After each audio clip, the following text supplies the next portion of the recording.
The Galactic Defense Academy's training arena fell silent as Commander Vexter S. Farams gestured toward the massive reinforced gate. 200 cadets from 17 different species stood in formation, their breathing apparatuses, thermal regulators, and exoskeletons humming in the artificial atmosphere. Today, the Krillian commander announced, his mandibles clicking with satisfaction, "You face the Revoga." A collective rustle of concern rippled through the ranks. Danny felt Jasper tense beside her, his hand instinctively moving toward where a weapon would normally hang. But this was an unarmed trial. Always was, when they wanted to truly test a cadet's mettle. The human cadets seem unconcerned, Vexter observed, his compound eyes fixing on Danny and Jasper. Perhaps they don't understand. The Ravagor is an apex predator from Kelthros Prime, 6 meters of muscle, claw, and killing instinct. It has never been bested in these trials. Danny exchanged a glance with Jasper. They'd heard the stories. Of course, the Ravagor was the Academy's final test before graduation, a creature so formidable that simply surviving its presence for 10 minutes was considered a success. No one expected anyone to actually defeat it. Your objective, Vexter continued, is simple. Enter the arena, survive, work as a unit, prove you deserve to wear the insignia of the Galactic Defense Force. The gate began to rise with a metallic groan. The creature that emerged made several of the Zentari cadets step backward. The Ravagor was a nightmare of evolution, midnight black scales that seemed to absorb light, 6 eyes that glowed like hot coals, and a mouth filled with teeth designed to shear through starship hull plating. It moved with the fluid grace of a predator that had never known fear, its massive clawed feet leaving gouges in the reinforced flooring. "Defensive formations," shouted Krell, the Thoraxian squad leader. His species had armored exoskeletons and natural weapons, making him the obvious choice for command.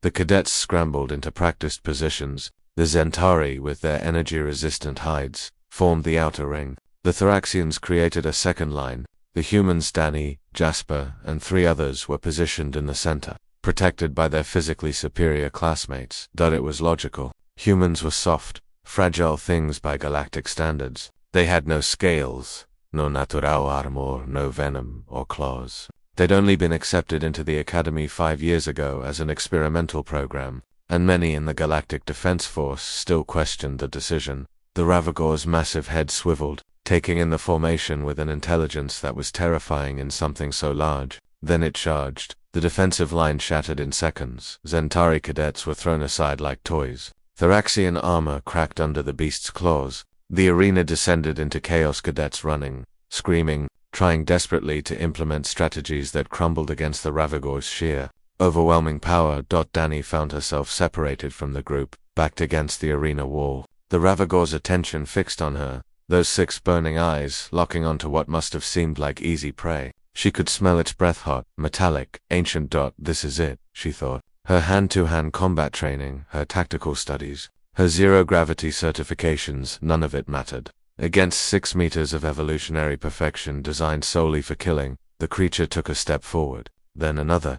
Danny didn't run. She couldn't have explained why, not in that moment. Maybe it was exhaustion from 3 weeks of brutal training exercises. Maybe it was the resignation that there was nowhere left to go. Or maybe it was something deeper, something that humanity had learned through thousands of years of coexisting with predators on Earth.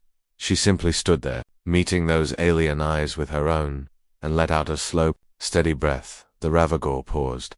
Its massive nostrils flared, sampling her scent. Danny remained motionless, her heartbeat slowing instead of racing, her posture relaxing instead of tensing. She thought of her childhood dog, a rescue who'd been aggressive and terrified, until he learned that not every human meant harm. She thought of the wild horses she'd watched in Montana, how they responded to calm confidence rather than force. The beast's head tilted, confused. "Danny," Jasper's voice cut through the chaos. She could see him across the arena, restrained by a Zentari cadet who was probably saving his life by preventing him from doing something stupid. The Ravagor's attention flickered toward the sound, then back to Danny. It took another step forward, close enough now that she could feel the heat radiating from its massive body, close enough that one swipe of those claws could end her. Instead, it sniffed her again. A low rumble emanated from deep in its chest, not quite a growl, something more questioning. Danny slowly raised one hand, palm out, fingers relaxed. The gesture said, "I mean you no harm." The creature's eyes narrowed. Then, in a movement that made Commander Vexter's mandibles drop open in shock, the Ravagore lowered itself to the ground. Its massive head came to rest near Danny's feet, and closed its eyes. By the 12 moons of Krill, Vexter whispered, the arena had gone completely silent. Every cadet, every instructor, every monitoring drone focused on the impossible scene. A human cadet standing calmly while a Ravagora creature that had terrorized and tested hundreds of warriors sat all down for a nap at her feet. Jasper broke free from his restrainer and slowly approached.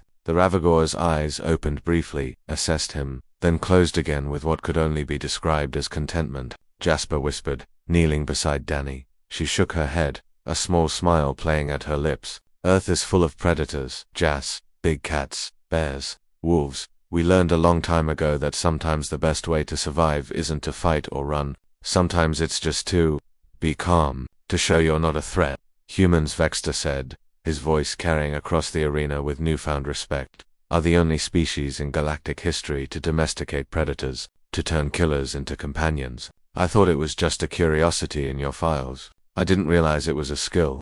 Danny reached down, slowly, and rested her hand on the Ravagore's scaled head. The creature released a sound almost like a paradeep, rumbling vibration that she felt in her bones. On Earth, she said quietly, we have a saying, every monster is just an animal that hasn't been understood yet.